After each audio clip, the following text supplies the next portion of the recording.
Friends, welcome to my channel MB4 Multibagger. Disclaimer: I'm not a registered analyst. This video is intended to purely education purpose and in risk please do with your due diligence or consult with your financial advisors. നമ്മളിന്ന് discuss ചെയ്യാൻ പോകുന്നത് Karan heat exchangers and refrigeration limited എന്ന് പറഞ്ഞ കമ്പനിയെ കുറിച്ചാണ്. കമ്പനിയുടെ almost all പാരാമീറ്റേഴ്സിൽ നമ്മൾ discussion ചെയ്യുന്നുണ്ട്. കമ്പനിയുടെ ഡീറ്റെയിൽസ് എടുക്കുകയാണെങ്കിൽ കമ്പനിയുടെ ഓവർവ്യൂ 2017 സ്റ്റാർട്ട് ചെയ്തൊരു ഫൗണ്ട് ചെയ്തൊരു കമ്പനിയാണ്. ഓൾമോസ്റ്റ് 8 years ആയിട്ട് കമ്പനി മാർക്കറ്റിലുണ്ട്. Karan heat exchangers and refrigeration limited KHERL is specialized manufacturer in fin and tube type heat exchangers for the HVACR industry. HVACR എന്ന് പറഞ്ഞു കഴിഞ്ഞാൽ heat, ventilation, air condition and refrigeration. ഇതാണ് അതിൻ്റെ HVACR ഇൻഡസ്ട്രി എന്ന് പറയുന്നത് അതിൻ്റെ ഫുൾ ഫോം വരുന്നത്. Key supplies to industry giants, ഇൻഡസ്ട്രിയിലെ പ്രധാനപ്പെട്ട കമ്പനികൾക്കെല്ലാം തന്നെ ഇവർ ഇതിൻ്റെ സപ്ലൈസ് വരുന്നുണ്ട്. നമുക്ക് പ്രൊഡക്റ്റ് റേഞ്ച് നോക്കുകയാണെങ്കിൽ Karan product range, core product range വരുന്നതാണ് കണ്ടൻസർ കോയിൽ വരുന്നുണ്ട്, ഇവാപ്പറേറ്റർ കോയിൽ വരുന്നുണ്ട്, കോപ്പർ ഹെഡേഴ്സ് വരുന്നുണ്ട്, fluid and stem coils, oil cooling units, bar and plate heat exchangers, sheet metal parts, ഇത്രയും കാര്യങ്ങൾ അവർ ചെയ്യുന്നുണ്ട്. ഇതാണ് പ്രധാനമായിട്ടുള്ള ബിസിനസ് അവർക്ക് വരുന്നത്. കീ ക്ലയൻസ് നമുക്ക് നോക്കുകയാണെങ്കിൽ ഡൈക്കിൻ വരുന്നുണ്ട്, Blue Star, Voltas, Carrier, Kirloskar chillers, Climaventa, നോർ ബ്ലെംസെ, സ്നൈഡർ ഇലക്ട്രിക്കൽസ് ഒക്കെ ഈ ഒരു കമ്പനിയുടെ ടോപ്പ് ക്ലയൻസ് ആയിട്ട് വരുന്ന കമ്പനികളാണ്. അപ്പോൾ സ്ട്രാറ്റജിക് ലൊക്കേഷൻ നോക്കുകയാണെങ്കിൽ ഇതിൻ്റെ നീംറാര രാജസ്ഥാനിലാണ് ഇവർക്ക് 2 മാനുഫാക്ചറിങ് ഫെസിലിറ്റി ഉള്ളത്. നമുക്ക് ഫിനാൻഷ്യൽ നോക്കുകയാണെങ്കിൽ സെയിൽസ് 2024 ഒക്ടോബറിലാണ് ഈ കമ്പനി IPO വന്നത്. അപ്പോൾ 2024-25 ഫിനാൻഷ്യൽ ഇയറിലെ കമ്പനിയുടെ റവന്യൂ എന്ന് പറയുന്നത് 307 കോടി. FY 25-26 429.65 കോടി. അപ്പോൾ ഗ്രോത്ത് 40% സെയിൽസ് ഗ്രോത്ത് വന്നിട്ടുണ്ട്. TTM അത് 510 കോടിയായിട്ട് ഉയർന്നിട്ടുണ്ട്. കഴിഞ്ഞ Q2 വരെയുള്ള റിസൾട്ടാണ് ഇവിടെ എടുത്തിട്ടുള്ളത്. Q3 റിസൾട്ട് നമ്മളിവിടെ അപ്ഡേറ്റ് ചെയ്യുന്നതേ ഉള്ളൂ. ഇപ്പോൾ പാറ്റ് ബിഫോർ നോക്കുകയാണെങ്കിൽ ഓപ്പറേറ്റ് പ്രോഫിറ്റ് മാർജിൻ നോക്കുകയാണെങ്കിൽ 19% to 24-25 ഉണ്ടായിരുന്നത് FY 25-26 കറണ്ടിലും 16% കണ്ടിന്യൂസ് ആയിട്ട് ഹോൾഡ് ചെയ്യുന്നുണ്ട്.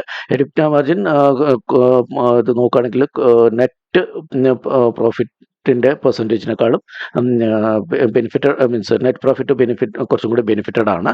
എഡിപ്റ്റ 58.46 crore വരുന്നത് 70.51 crore ആയിട്ട് ഇമ്പ്രൂവ് ആയിട്ടുണ്ട്. TTM നോക്കുകയാണെങ്കിൽ ട്രെയിലിംഗ് 12 months നോക്കുകയാണെങ്കിൽ 83 crore ആയിട്ട് ഇമ്പ്രൂവ് ആയിട്ടുണ്ട്. നെറ്റ് പ്രോഫിറ്റ് നോക്കുകയാണെങ്കിൽ 39.39 crore, അതായത് 20% എഡിപ്റ്റ ഗ്രോത്ത് ഉള്ളത് നെറ്റ് പ്രോഫിറ്റിലേക്ക് വന്നപ്പോഴേക്കും നമുക്ക് 32.5% ആയിട്ട് ഇമ്പ്രൂവ് ചെയ്യാൻ പറ്റിയിട്ടുണ്ട്. അപ്പോൾ 52.88 crore ആണ് FY 25-26.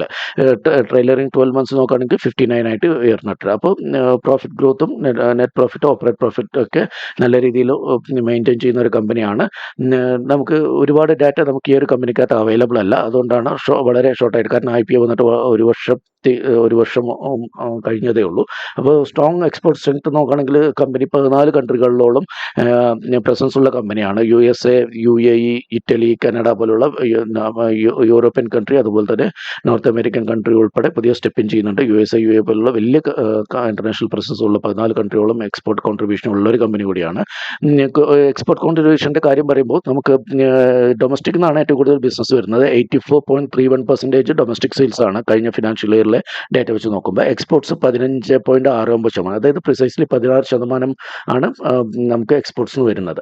ഓപ്പറേഷണൽ എഫിഷ്യൻസി നോക്കുകയാണെങ്കിൽ annual capacity, high production capacity over 1 million units per annually. ഇപ്പോൾ കഴിഞ്ഞ ഫിനാൻഷ്യൽ ഇയർ വരെ കമ്പനിയുടെ 1 million units ആണ് ആനുവലി കപ്പാസിറ്റി ഉണ്ടായിരുന്നത്. ഡൈവേഴ്സിഫിക്കേഷൻ ട്രാൻസിഷൻ സ്റ്റേജ് ആണ്. HVAC സൊല്യൂഷൻ പ്രൊവൈഡർ ആണ്. മുമ്പ് company transition from component supplier, component supply ചെയ്തുകൊണ്ടിരുന്ന ഒരു കമ്പനിയിൽ നിന്ന് ഡൈവേഴ്സിഫൈഡ് HVAC സൊല്യൂഷൻ പ്രൊവൈഡറായിട്ട് മാറിയിട്ടുണ്ട്. അപ്പോൾ ഇതൊരു കമ്പനി സൊല്യൂഷൻ പ്രൊവൈഡറായിട്ട് ഇതിൻ്റെ മാനുഫാക്ചറിങ് എന്താ പറയുക ബാക്ക് എൻഡ് ഇൻ്റഗ്രേഷനും കാര്യങ്ങളെല്ലാം ചെയ്തിട്ട് ഇതിന് വെറും കോമ്പണന്റ് സപ്ലയർ നിന്ന് മാറിയിട്ട് മാനുഫാക്ചറിങ്ങും സൊല്യൂഷൻ പ്രൊവൈഡറായിട്ട് മാറിയിട്ട് അപ്ഗ്രേഡ് ചെയ്തിട്ടുണ്ട് കമ്പനി. അപ്പോൾ അത് വലിയൊരു ട്രാൻസിഷനാണ്. റവന്യൂസ് ഇത് നോക്കുകയാണെങ്കിൽ റെയിൽവേ അപ്രൂവൽസ് കമ്പനീസിൽ കിട്ടിയിട്ടുണ്ട്. Railway received official vendor from approval from ministry of Indian railway for oil cooler radiators. Oil cooler റേഡിയേറ്റേഴ്സിന് വേണ്ട, റെയിൽവേക്ക് വേണ്ട ഒരു അപ്രൂവൽ അവിടുന്ന് ഒരു ഓർഡർ മിനിസ്റ്റർ ഓഫ് റെയിൽവേന്ന് കിട്ടിയിട്ടുണ്ട്. പിന്നെ ഇതൊരു പ്രോക്സി പ്ലേ. ഇതാണ് ഞാൻ ഈ ഒരു കാരൻ ഹീറ്റ് എക്സ്ചേഞ്ചസിനെ കുറിച്ച് വീഡിയോ ചെയ്യാൻ എൻ്റെ മനസ്സിനെ പ്രേരിപ്പിച്ച ഒരു ഘടകം ഇതാണ്. പ്രോക്സി പ്ലെയർ ആണ്, ഡാറ്റാ സെൻറ്റേഴ്സിൻ്റെ ഒരു പ്രോക്സി പ്ലെയർ ആണ് കാരൻ ഹീറ്റ് ആൻഡ് എക്സ്ചേഞ്ചസ് പറയുന്നത്. ഡാറ്റാ സെൻറ്റർ എക്കോസിസ്റ്റം എങ്ങനെ വർക്ക് ചെയ്യുന്നു എന്നുള്ളത് മനസ്സിലാക്കി കഴിഞ്ഞാൽ ഇതിൻ്റെ ഇമ്പോർട്ടൻസ് എന്താണെന്ന് നമുക്ക് വളരെ മനസ്സിലാക്കാൻ പറ്റും. ഡാറ്റാ സെൻറ്റേഴ്സിൻ്റെ നമ്മുടെ ഇന്ത്യയിലെ വളർച്ച എന്ന് പറയുന്നത് അമേസിങ് ഗ്രോത്ത് ആണ്. നമ്മൾ ഡാറ്റാ സെൻറ്റേഴ്സിൻ്റെ 1-2 കമ്പനികളുടെ വീഡിയോ ചെയ്തപ്പോൾ അതിൻ്റെ എത്രമാത്രം ഓപ്പർച്യൂണിറ്റി ഉള്ള ഒരു മേഖലയാണ് അത് എന്നുള്ളത് നമ്മൾ മെൻഷൻ ചെയ്തിരുന്നു. അപ്പോൾ ഡാറ്റാ സെൻറ്റേഴ്സ് വളരെ അത്യാവശ്യമായിട്ട് ഇന്ത്യൻ കമ്പനിയിലും വളരെ ഫാസ്റ്റ് ഗ്രോയിങ് സെക്ടറാണ്. അവിടെ ഡാറ്റാ സെൻറ്റേഴ്സ് വരുമ്പോൾ അതിനെ മാനുഫാക്ചറിങ്ങും അതിനെ നിലനിർത്താനും അതിൻ്റെ റണ്ണിങ് ഒക്കെ വരുന്ന ഭാഗത്ത് നമുക്ക് ഈ ഒരു കമ്പനിക്ക് വളരെ പ്രധാനമായിട്ടുള്ള കാര്യങ്ങൾ ചെയ്യാനുണ്ട്. എന്ന് വെച്ച് കഴിഞ്ഞാൽ primarily specialized component manufacture for thermal management system. Data centers വളരെയധികം ചൂട് പ്രൊഡ്യൂസ് ചെയ്യുന്നതാണ്. അപ്പോൾ ഹീറ്റ് കമ്പനി അതൊരു കൂളിംഗ് സിസ്റ്റം വളരെ പ്രോപ്പറായിട്ട് മെയിൻറ്റെയിൻ ചെയ്യേണ്ട ഒരു ഏരിയ കൂടിയാണ് ഡാറ്റാ സെൻറ്റേഴ്സ്. അപ്പോൾ കൂളിംഗ് ഇൻഫ്രാസ്ട്രക്ചർ കോമ്പോണൻസ് അവർക്ക് വളരെ അത്യാവശ്യമാണ്. അങ്ങനെ കൂളിംഗ് സിസ്റ്റം പ്രൊവൈഡ് ചെയ്യുന്നതിനകത്ത് കാരൻ്റെ ഒരു ഡോമിനൻസ് തന്നെ നമുക്ക് കാണാൻ പറ്റും. ഈ ഒരു കമ്പനി മാത്രമല്ല, പക്ഷേ കാരൻ കമ്പനിക്ക് കൂടി അതിനകത്ത് ഷെയർ എടുക്കാൻ പറ്റുന്ന ഒരു മേഖലയാണത്. അപ്പോൾ പ്രൊഡക്റ്റ് സപ്ലൈ നോക്കുകയാണെങ്കിൽ കാരൻ പ്രൊഡ്യൂസ് ചെയ്യുന്നത് fin and tube type heat exchangers ഇവരുടെ കയ്യിലുണ്ട്. കണ്ടൻസർ കോയിൽസ് ഉണ്ട്, ഇവാപ്പറേറ്റർ യൂണിറ്റ്സ് ഉണ്ട്. ഇതൊക്കെ അവർക്ക് ആവശ്യം വരും. അതുകൂടാതെ പ്രിസിഷൻ കൂളിംഗ് ആണ് അവിടെ വേണ്ടത്. അത് സ്റ്റാൻഡേർഡ് കൂളിംഗ് അല്ല. Data centers require precision air cool, pack എന്നാണ് അതിൻ്റെ ഷോർട്ട് ഫോം ആയിട്ട് അറിയപ്പെടുന്നത്. എന്ന് വെച്ചാൽ നമ്മൾ കാണപ്പെടുന്ന സ്റ്റാൻഡേർഡ് കൂളിംഗ് കണ്ടീഷൻ അല്ല അവർക്ക് വേണ്ടത്, പ്രിസിഷൻ എയർ കൂളിംഗ് ആണ് വേണ്ടത്. അപ്പോൾ അതിൻ്റെ ഭാഗമായിട്ടുള്ള Karan customised coils and design to handle for 24/7 high heat loads specific to these environment. അപ്പോൾ ഈ ഒരു ഡാറ്റാ സെൻറ്റേഴ്സിനൂടെ സ്പെസിഫിക് വേണ്ട കസ്റ്റമൈസ്ഡ് ഡിസൈൻ ചെയ്ത കോയിൽസ് നമുക്ക് കാരൻ പ്രൊഡ്യൂസ് ചെയ്യുന്നുണ്ട്. അപ്പോൾ അതിൻ്റെ ഒരു ബെനിഫിഷ്യറി കൂടിയായിട്ട് ഇവർ വരും. അതുകൂടാതെ OEM പാർട്ട്നേഴ്സാണ്. OEM partners Karan acts key supply to major global peer. ഈ ഒരു ഡാറ്റാ സെൻറ്റേഴ്സിന് ഈ ഒരു കൂളിംഗ് സിസ്റ്റം മെയിൻറ്റെയിൻ ചെയ്യാൻ കിട്ടുന്ന കമ്പനികൾക്ക് വേണ്ട ഇതിൻ്റെ സപ്ലയറായിട്ട് ഇവരെപ്പോഴും വർത്തിക്കുക. അതുകൊണ്ടാണ് പ്രോക്സി പ്ലെയറിന് നമ്മൾ എടുത്ത് പറയാൻ കാരണം. അപ്പോൾ ഇത് ഏത് ഡാറ്റാ സെൻറ്റർ മാനുഫാക്ചർ ചെയ്താലും ആർക്കാണ് ഇവരുടെ ക്ലയൻസിൽ ആർക്കെങ്കിലും അതിൻ്റെ ഇത് കിട്ടുകയാണെങ്കിൽ, ബിസിനസ് കിട്ടുകയാണെങ്കിൽ അതിൻ്റെ ഒരു ബെനിഫിറ്റ് ഇൻഡയറക്ട്ലി ഈ കമ്പനിക്ക് കൂടി കിട്ടും. അപ്പോൾ അത് വളരെ, അപ്പോൾ അത് ഡൈക്കിന് കിട്ടിയാലും വോൾട്ടാസിന് കിട്ടിയാലും വേറെ ബ്ലൂ സ്റ്റാറിന് കിട്ടിയാലും അങ്ങനെ ഏത് കമ്പനിക്ക് കിട്ടിയാലും അവർക്ക് ഇവരുടെ പ്രോക്സി പ്ലെയറായിട്ട് ഇവർക്ക് അതിൻ്റെ ബെനിഫിറ്റ് ഇൻഡയറക്ട്ലി കാരന് കിട്ടാൻ സാധ്യതയുള്ള ഒരു കമ്പനിയാണ്.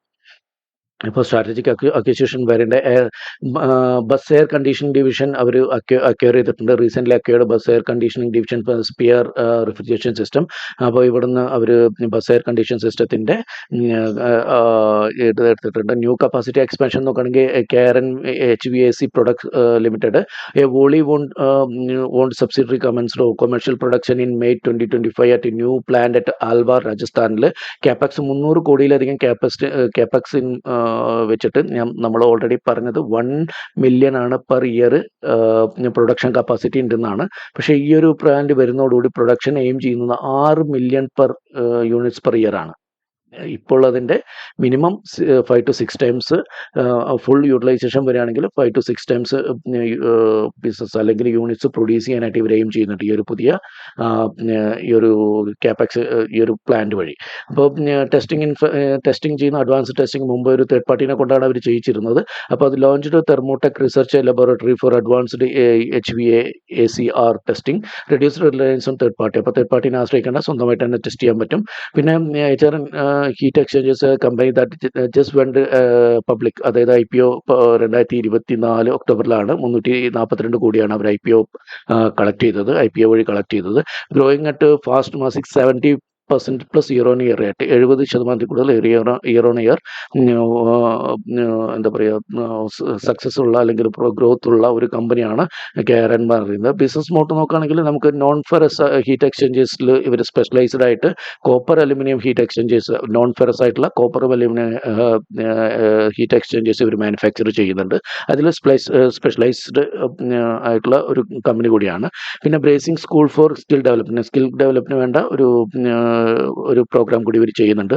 Long standing relationship with Daikin പോലെയുള്ള നല്ല കമ്പനികളായിട്ട് ലോങ് റിലേഷൻഷിപ്പ്, അതായത് ടോട്ടൽ 113 കമ്പനീനെയാണ് FY25 അവർ സെർവ് ചെയ്തെങ്കിൽ അതിൽ ടോട്ടൽ 10 കസ്റ്റമേഴ്സ്, ടോപ്പ് 10 കസ്റ്റമേഴ്സിന് അവർക്കുള്ള ബിസിനസ് 72.31%. അത് പ്ലസും നെഗറ്റീവാണ്. ബട്ട് സ്റ്റിൽ 113 കസ്റ്റമേഴ്സിനോളം അവർ സർവീസ് ചെയ്തിട്ടുണ്ട്. അപ്പോൾ 72% ബിസിനസ് വന്നിട്ടുള്ളത് ടോപ്പ് 10 കസ്റ്റമേഴ്സാണ്, ഡൈക്കിൻ പോലുള്ള വിശ്വസനീയമായിട്ടുള്ള. അപ്പോൾ ഇവരുടെ കമ്പനിയായിട്ടുള്ള ടൈപ്പ്, ലോങ് ടൈം ടൈപ്പാണ് ഓരോ കമ്പനികളായിട്ട് ഇവർ സൂക്ഷിക്കുന്നത്. ഇത് നമ്പേഴ്സ് നമുക്ക് ഓൾറെഡി പറഞ്ഞാണ്. 307 കോടിയായിരുന്നു 2024-25 ഫിനാൻഷ്യൽ, അത് 429 കോടി, 40% റവന്യൂ ഗ്രോത്ത് ഉണ്ട്. ഹെൽത്തി 16% നെറ്റ് പ്രോഫിറ്റ് മാർജിൻ ഉണ്ട്. പിന്നെ നോക്കുകയാണെങ്കിൽ എന്താ പറയുക, ക്രിസിൽ A നെഗറ്റീവ് റേറ്റിംഗ് എന്ന് പറയുന്നത്, ക്രിസിൽ നെഗറ്റീവാണ്, സ്റ്റിൽ ഫിനാൻഷ്യൽ സ്റ്റെബിലിറ്റി ഉള്ള ക്രിസിൽ A നെഗറ്റീവ് എന്ന് പറയുന്നത് നല്ല റേറ്റിംഗ് ഉള്ള ഒരു കമ്പനിയാണ് ക്രിസിൽ വെച്ചിട്ട്.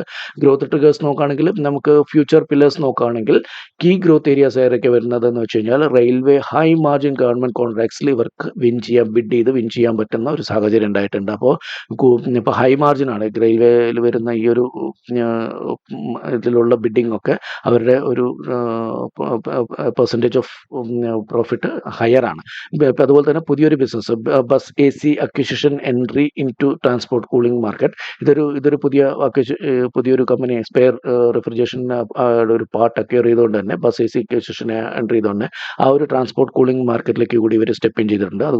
കൂടാതെ global expansion increasing footprint in യൂറോപ്പിലേക്കും അതുപോലെ നോർത്ത് അമേരിക്കൻ കമ്പനികളിലേക്കും അവർ പുതിയ ഗ്ലോബൽ എക്സ്പാൻഷൻ പ്ലാൻ ചെയ്യുന്നുണ്ട്. അതായത് കമ്പനി ഇപ്പോൾ 16%, കമ്പനി 15.69, 16% എക്സ്പോർട്സിനുള്ള വരുമാനം.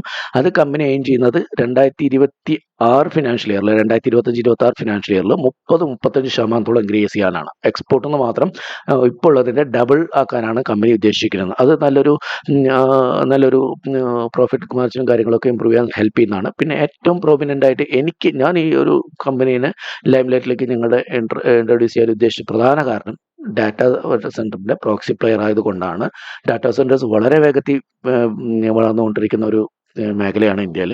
അപ്പോൾ ഒരുപാട് 1 ട്രില്യൺ 10 ബില്യൺ എന്നൊക്കെ പറഞ്ഞുള്ള രൂപത്തിലുള്ള പല കമ്പനികളുടെ ഇൻവെസ്റ്റ്മെൻറ്റ് ഈ ഒരു ഡാറ്റാ സെൻറ്റർ മേഖലയിൽ വരുന്നുണ്ട്. വലിയ ബിഗ് പ്ലെയേഴ്സ്, L&T, ഗൂഗിൾ പോലെയുള്ള വലിയ കമ്പനികൾ നമുക്കിവിടെ, അനന്തരാജ് പോലുള്ള കമ്പനികളൊക്കെ ഇതിൻ്റെ ഡാറ്റാ സെൻറ്റേഴ്സ് ചെയ്യുന്നുണ്ട്. അപ്പോൾ അവർക്കൊക്കെ ഇവരുടെ സേവനങ്ങൾ ഇൻഡയറക്റ്റ്ലി ആവശ്യം വരും. അപ്പോൾ അത്രയും വലിയൊരു മാർക്കറ്റ് അവിടെ ഉള്ളതുകൊണ്ട് തന്നെ അതിൻ്റെ ഒരു ബെനിഫിഷ്യറി ആയിട്ട് ഈ കമ്പനി വരാൻ സാധ്യതയുള്ളതുകൊണ്ട് ഞാൻ ഇതിനെ ഒരു ഫ്യൂച്ചർ മൾട്ടിബാഗർ ആവാൻ സാധ്യതയുള്ള കമ്പനി എന്ന നിലയ്ക്കാണ് കാണുന്നത്. അപ്പോൾ കൺക്ലൂഷൻ പറയുകയാണെങ്കിൽ കമ്പനി മാർക്കറ്റ് ക്യാപ്പ് 3718 കോടിയാണ് കറണ്ട് CMP വെച്ചിട്ട്. CMP 598 കോടിയാണ്. അതായത് 52 ഓൾമോസ്റ്റ് 52 ലോൻ്റെ അടുത്താണ് കിടക്കുന്നത്. ഹൈ ക്രിയേറ്റ് ചെയ്ത് 1012 ആണ്. അപ്പോൾ ഒരു സ്മോൾ ക്യാപ് കമ്പനിയാണ് KRN ഹീറ്റ് എക്സ്ചേഞ്ചേഴ്സ്. അപ്പോൾ ഇൻഡസ്ട്രി P 23.24 ആണ് ഇൻഡസ്ട്രി P വരുന്നെങ്കിലും സ്റ്റോക്ക് P 63. അപ്പോൾ ഇൻഡസ്ട്രി P-നേക്കാൾ വളരെ ഹൈ ആണ് സ്റ്റോക്ക് P. ബട്ട് സ്റ്റിൽ നമ്മൾ കൺസിഡർ ചെയ്യുമ്പോൾ കമ്പനിയുടെ തന്നെ ഹിസ്റ്റോറിക്കൽ P ആയിട്ട് കൺസിഡർ ചെയ്യുകയാണെങ്കിൽ company almost historical P trade ചെയ്തുകൊണ്ടിരുന്ന 90ലാണ്. 90ൽ ട്രേഡ് ചെയ്തിരുന്ന കമ്പനിയാണ് 63ൽ അവൈലബിൾ. അത് വെച്ച് നോക്കുമ്പോൾ കമ്പനി കുറച്ച് വാല്യുവേഷനിൽ കറക്റ്റ് ചെയ്തിട്ടുണ്ട്. സ്റ്റിൽ എന്താ പറയുക, അണ്ടർ വാല്യൂഡ് ആണെന്ന് ചോദിച്ചു കഴിഞ്ഞാൽ ഇൻഡസ്ട്രി P വെച്ചിട്ട് നമുക്ക് അണ്ടർ വാല്യൂ എന്ന് പറയാനുള്ള ഒരു സാഹചര്യം എത്തിയിട്ടില്ല. ബട്ട് ഇതിൻ്റെ ഗ്രോത്തും കാര്യങ്ങളും ഫ്യൂച്ചർ പെർസ്പെക്റ്റീവ് ഒക്കെ നോക്കുമ്പോൾ കുറച്ച് പെർസെൻറ്റേജ് നമുക്ക് SIP രൂപത്തിലോ ബൈ ഓൺ ഡിപ്സ് എന്നുള്ള കണ്ടീഷനിലോ നമുക്കിത് വാങ്ങിക്കാവുന്നതാണ്. ഡെപ്റ്റ് തീരെ ഇല്ല. ഡെപ്റ്റ് 0.06% ആണ്. ROC 20.8, ROE 16.8 ഉള്ളൊരു കമ്പനി കൂടിയാണ്.